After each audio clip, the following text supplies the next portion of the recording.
Friends, welcome to Pragna varieties vlog. మీరు ఎవరైనా కొత్తగా విజిట్ చేసినట్టయితే ఈ వీడియోకి ఒక లైక్ అయితే చేసి ప్లీజ్ సబ్స్క్రైబ్ చేసుకోండి. నేను ఈ వీడియోలో షేర్ చేస్తున్నాను. ఇదిగోండి చేపల పులుసు.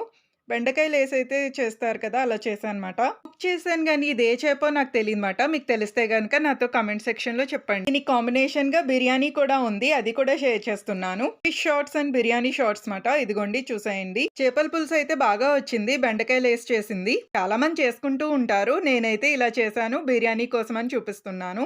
ఇదిగోండి, ఈ బిర్యానీ కూడా చాలా బాగుంది కదా చూడటానికి. తినడానికి కూడా చాలా బాగుంది, టేస్టీగా అయితే ఉంది. దీంట్లో చేపల పులుసు వేసుకుంటే కూడా చాలా బాగా అనిపించింది. టేస్టీ చేపల పులుసు విత్ బిర్యానీ చాలా బాగుంది కదా. మా బాబు అయితే చాలా ఇష్టపడ్డాడు. ఇదిగోండి బెండకాయలు విత్ చేపల పులుసు మాట.